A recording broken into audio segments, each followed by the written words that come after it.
전도서 4장 9절에서 12절 저와 여러분이 한 절씩 교독하도록 하겠습니다. 제가 먼저 읽겠습니다. 두 사람이 한 사람보다 나음은 그들이 수고함으로 좋은 상을 얻을 것임이라.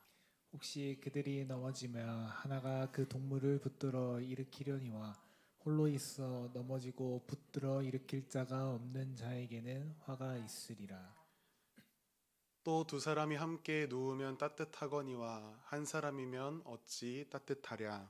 한 사람이면 패하겠거니와 두 사람이면 맞설 수 있나니 세 겹줄은 쉽게 끊어지지 아니하느니라. 아멘. 함께함의 능력이라는 제목으로 말씀을 나누겠습니다. 우리 사랑하는 성도님들, 한 주간도 평안하셨습니까? 요 근래 많이 춥더니 이번 주는 조금 따뜻한, 좀 덜 추운 한 주였던 것 같습니다. 한 여름일 때에는 어서 시원해지기를 바랬는데 어느새 날씨가 추워지더니 오늘이 벌써 11월의 마지막 금요일인 것이 너무나 놀랍습니다. 한 가지 질문을 드리면서 설교를 시작하려고 합니다. 여러분은 요즘 시대를 살아감에 있어서 사람과 사람 사이의 핵심 키워드, 다시 말해 사람과 사이에서 가장 중요한 요소가 무엇이라고 생각하십니까? 공감, 배려, 존중, 사랑, 예의, 신뢰 등등 많은 의견들이 있을 것 같습니다. 그렇지만 저는 모든 것 가운데 한 가지를 꼽는다면 연합, 하나됨을 이야기하고 싶습니다. 사실 과거에는 연합이라고 하는 것이 그렇게 중요하지 않았습니다. 한 사람의 천재가 사회에 끼치는 영향력이 너무나 어마어마했기 때문입니다. 한 사람의 천재가 수백 명, 수천 명도 하지 못하는 엄청난 업적들을 이루는 일이 수백 년 전만 하더라도 많이 있었습니다. 그러나 오늘날은 개인의 한 사람의 뛰어난 능력보다는 협동과 협력이 무엇보다 요구되는 시대, 그런 시대를 우리가 살아가고 있습니다. 세계의 정세를 보아도 알 수 있습니다. 이전에는 힘이 센 한 나라가 여러 나라들을 제패하며 그 영향력을 떨쳤다라고 하면 이제는 뜻이 맞는 나라들이 서로 연합하여 세계에 영향력을 끼치는 모습으로 변경되었습니다. 세계는 연합을 위해 많은 축제나 행사들을 열기도 합니다. 가장 유명한 것이 월드컵, 올림픽이 되겠지요. 그렇다면 오늘 성경은 연합에 대해서 무엇이라고 이야기하고 있을까요? 두말할 것 없이 연합은 너무나 가치 있는 것이다 라고 성경도 이야기하고 있습니다. 아니, 성경이 가장 먼저 이야기하였습니다. 시편 133편 1절에는 보라 형제가 연합하여 동거함이 어찌 그리 선하고 아름다운고 라고 기록되어 있습니다. 예수님께서도 함께함의 가치와 그 능력을 너무나 잘 알고 계셨습니다. 그렇기 때문에 당신의 공생의 사역을 시작함에 있어서 가장 먼저 자신과 함께할 제자들을 세우셨던 것입니다. 예수님께서는 제자들의 연합을 통해 보다 효과적인 공생의 사역을 감당하셨고, 예수님께서 부활하시고 승천하신 후에는 제자들을 통해 세계 곳곳에 복음이 전파되는 그런 놀라운 일들이 일어났습니다. 오늘 우리가 함께 읽은 이 전도서 말씀은 여행하는 나그네의 삶에 빗대어 함께함의 능력, 함께함이 가져다주는 유익에 대해서 우리에게 설명하고 있습니다. 여러분, 우리가 모두 나그네의 인생인 것 다 아시지요? 우리는 영원한 하나님의 나라를 꿈꾸며 이 땅에서 나그네와 같은 삶을 살아가는 인생들입니다. 그렇기 때문에 이 말씀은 우리 모두에게도 적용되는 것이지요. 오늘 그것들을 함께 발견하면서 은혜를 나누기를 원합니다. 함께함의 능력 첫째, 그것은 혼자 수고하는 것보다 더 좋은 상을 얻을 수 있다는 것입니다. 오늘 본문 9절 말씀 여러분들이 한번 읽어주시겠습니까? 시작. 두 사람이 한 사람보다 나음은 그들이 수고함으로 좋은 상을 얻을 것임이라. 아멘. 이 말씀 어떻게 보면 당연한 이야기일 수 있습니다. 혼자 수고하는 것보다 둘이 하는 것이 더 좋은 결과가 일어납니다. 조금 삐딱하게 생각하면 함께 일하면 내 일에만 집중하지 못하고 상대방에게 도움이 필요할 때 내가 도움을 주어야 할 때도 있음에도 불구하고 오히려 더 좋은 결과를 가져옵니다. 더 아이러니한 것은 쉽게 생각했을 때 혼자 했을 때보다 둘이 하면 사람이 2배 늘었기 때문에 딱 2배의 효과가 날 것이다라고 생각하지만 혼자 해서 둘이 되었을 때에는 2배가 아닌 그 이상의 효과를 낼 때가 더 많았음을 우리는 우리의 삶의 경험들을 통해서 깨닫게 됩니다. 담임 목사님께서 제게 종종 하시는 말씀이 있습니다. 전사님, 일할 때 함께 일을 배분해서 같이 하세요. 저는 혼자 일하는 것이 익숙하고 편한데 목사님은 계속 나누라고 하십니다. 처음에는 일을 나누는 것을 어떻게 하는 거지? 일을 나누는 것부터 어려웠습니다. 여전히 그렇지만 조금씩 일을 나누며 진행하다 보니 목사님의 말씀이 이해됩니다. 더 많은 일들을 훨씬 수월하게 해낼 수 있었습니다. 한 줄기의 물이 큰 바다를 이루는 것은 불가능합니다. 하지만 작은 물줄기들을 여럿이 모여서 강이 되고 바다를 이루는 것처럼 우리가 함께 연합할 때에 이 땅에 하나님의 나라를 더욱 든든히 세워갈 수 있음을 우리는 기억해야 합니다. 함께함의 능력 둘째로는 서로를 일으켜 세워줄 수 있다라는 것입니다. 오늘 본문 10절 말씀 여러분이 한 번 더 읽어주시면 감사하겠습니다. 시작. 혹시 그들이 넘어지면 하나가 그 동물을 붙들어 일으키려니와 홀로 있어 넘어지고 붙들어 일으킬 자가 없는 자에게는 화가 있으리라. 내가 실족하였을 때 나를 위로해주고 내가 다시 일어날 수 있을 때까지 응원해주고 내게 손 내밀어 줄 수 있는 사람이 있다라는 사실은 정말 행복한 사실일 것입니다. 우리는 당연히 누구나 넘어집니다. 넘어지는 것은 결코 이상한 일이 아닙니다. 우리는 연약한 존재이기 때문입니다. 누군가 말하길 나는 넘어지지 않아. 나는 아무의 도움도 필요 없어. 라고 말한다면 그 사람은 능력이 있는 사람이 아니라 자신의 능력을 알지 못하는 어리석고 교만한 사람입니다. 우리의 신앙 여정 속에는 길동무가 필요합니다. 이 세상은 이기적인 마음과 물질 만능주의로 인간의 가치가 땅에 떨어져 버렸습니다. 좋은 이웃이 없고 참된 친구가 없는 이 세상을 살아가고 있지만 하나님의 자녀된 우리라도 손 내밀어 줄 수 있는 사람이 되어야 합니다. 우리 안에서 먼저 손 내밀지 못하는데 어떻게 세상에 손을 내밀 수 있겠습니까? 우리는 나를 붙잡아 일으켜줄 사람을 먼저 찾기보다 내가 손 내밀어 일으켜줄 사람이 누가 있을까 하고 먼저 생각하는 성숙한 성도들이 되어야 합니다. 상대방을 일으켜야 할 이유를 찾지 못할 때에는 생각하십시오. 전능하신 하나님께서 낙심한 우리의 인생을 찾아오시고 우리의 인생을 일으켜 세워주셨다라는 사실 말입니다.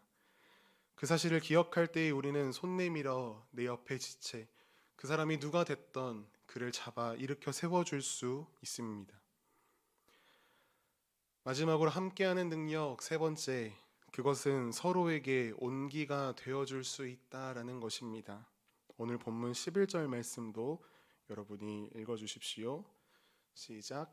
또 두 사람이 함께 누우면 따뜻하거니와 한 사람이면 어찌 따뜻하랴. 팔레스타인 지방은 한낮에는 떼약볕이 너무 쬐어서 덥다가도 해가 지고 나면 강한 추위가 나타나는 사막의 기후입니다.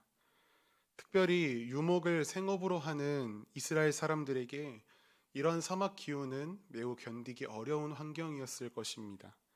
벌판에 천막 하나 쳐놓고 잠을 청하는 그들로서 매서운 찬바람이 부는 매일 밤은 아주 견디기 어려운 시간이었을 것입니다. 그런 상황 속에서 오늘 본문은 두 나그네가 함께 자는 것은 서로의 온기로 그 밤을 견딜 수 있게 해준다라고 이야기합니다.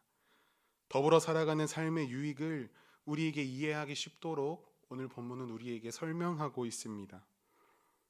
사막의 매서운 바람 속에서 온기가 사라져 죽는 것처럼 우리의 신앙도 마찬가지입니다. 우리의 신앙의 여정이 혼자 있음으로 인해 온기가 식어버린다라고 한다면 우리 역시 얼마 가지 못하고 영적인 죽음에 이르게 될 것입니다. 뜨거운 숯불 속에서 숯 하나를 밖에 꺼내 놓으면 혼자 따뜻한 듯 하다가도 얼마 가지 못하고 차가워져 버립니다.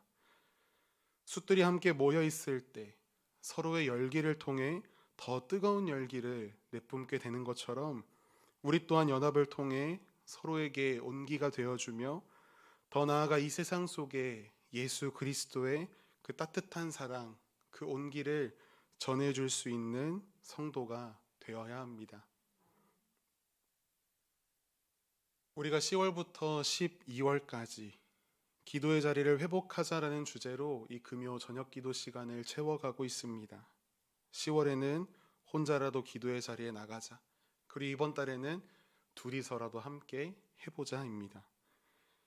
기도가 주제인데 왜 뜬금없이 연합, 이거 함께함에 대해서 이야기하는 것일까라고 생각할 수 있지만 우리가 한 번 더 생각해 본다면 기도 또한 오늘 본문이 이야기하는 것과 조금도 다르지 않다는 사실을 우리는 발견하게 됩니다. 혼자 기도하는 것 너무나 어려운 일이지요. 혼자 기도하면 쉽게 지치고 포기할 수 있습니다. 하지만 두 사람이 함께 기도하면 지치지 않습니다. 함께함의 능력 첫째가 무엇이었습니까? 혼자 하는 것보다 더 나은 상을 얻게 된다라는 것이지요. 출애굽기 17장을 보면 이스라엘 백성들이 아말렉과 함께 전쟁하는 장면이 소개됩니다. 우리가 너무나 잘 알고 있는 이야기이지요. 여호수아는 싸우러 나가고 모세는 기도하러 올라갑니다. 모세가 기도할 때 손을 들면 이스라엘이 이기고 모세가 팔이 아파 손을 내리면 아말렉이 이기는 장면, 참으로 놀랍고 기이한 장면이 눈앞에 펼쳐집니다. 그러자 모세 곁에 있던 아론과 훌이 어떻게 행동하는지 우리는 잘 알고 있습니다. 돌을 가져다가 모세를 앉게 하고 아론과 훌이 모세의 팔을 한쪽씩 들어 내려오지 않도록 합니다. 모세 혼자 했더라면 쉽지 않았을 그 기도에 아론과 훌이 함께하자 모세는 힘을 얻게 되었습니다. 그 기도의 능력으로 이스라엘은 아말렉과의 전투에서 승리합니다. 이처럼 함께하는 기도에 더 큰 능력이 있는 것입니다. 함께함의 능력 둘째와 셋째는 무엇이었습니까? 서로를 일으켜 세울 수 있고 따뜻한 온기가 되어줄 수 있다는 것이었습니다. 열왕기상 19장에는 엘리야가 850명의 바알과 아세라 선지자들과의 싸움이 기록되어 있습니다. 엘리야 홀로 이 우상 숭배자 850명과 맞서 싸웠습니다. 불로 응답하는 신이 진짜 신이다 라는 조건으로 싸웠습니다. 여호와 하나님께서는 엘리야의 제단에 불로 응답하셨습니다. 850명의 우상 숭배자들을 모두 기손 시내에서 처단하였습니다. 여기까지 보면 엘리야의 대단한 영성, 역시 훌륭한 영성 있는 자는 혼자서도 큰 일들을 감당할 수 있구나라고 우리는 생각할 수 있지만 그 뒤에 그려지는 엘리야의 모습이 어떠했는지를 살펴본다면 우리가 왜 함께 기도해야 하는가, 왜 동역자가 필요한가에 대해서 잘 알 수 있습니다. 아합이 이세벨에게 이 엘리야가 행한 일을 다 고합니다. 그러자 이세벨이 화가 잔뜩 난 나머지 엘리야를 죽이겠다라고 선포합니다. 승리자에서 졸지에 도망자가 되어버린 엘리야. 이 엘리야는 하나님께 내 생명 거두어가 주세요 라고 이야기합니다. 그때 하나님께서 엘리야를 어떻게 일으켜 세우셨습니까? 우리가 얼마 전에도 말씀을 통해 들었지만 이스라엘 가운데 바알에게 무릎 꿇지 아니한 7,000명이 남아있으니 힘을 내어 낙심하지 말아라. 아무리 엘리야라 할지라도 그도 혼자서는 이 영적 전쟁을 감당하기 어려운 것을 하나님께서 아셨습니다. 그래서 엘리야에게 한 사람도 아니고 두 사람도 아닌 무려 7천이나 되는 사람을 붙여주셨습니다. 엘리야는 이를 통해 힘을 얻고 담대하게 자기의 다음 선지자인 엘리사에게 사명을 넘겨주는 그때까지 최선을 다해 하나님의 사명을 완수해냅니다. 지난주 금요일에 우리가 말씀을 통해 들었던 에스더의 사건도 마찬가지입니다. 만약 모르드게 혼자였다면, 만약 에스더 혼자였다면 불가능했을 것입니다. 하나님의 나라를 향한 뜨거운 열기, 하나님의 백성을 향한 뜨거운 마음이 모르드게에게 있었습니다. 그 뜨거운 열기가 에스더에게 전해졌고 서로가 서로의 온기를 통해 더욱 뜨거워진 마음을 품고 에스더는 왕 앞에 나아갔습니다. 모르드게는 백성들과 함께 기도했습니다. 하나님께서는 뜨겁게 기도하는 이스라엘의 기도, 그리고 담대히 왕 앞에 나아간 에스더를 사용하셨습니다. 그리고 그들보다 앞서 하나님께서 일하셨습니다. 그 결과 에스더와 모르드게, 그들뿐 아니라 온 이스라엘의 안위가 지켜지는 놀라운 일이 일어나게 되었습니다.